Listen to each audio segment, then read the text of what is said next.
Wow,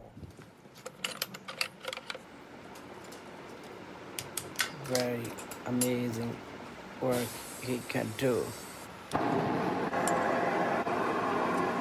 Nice. I think he made a hammer with the arrow.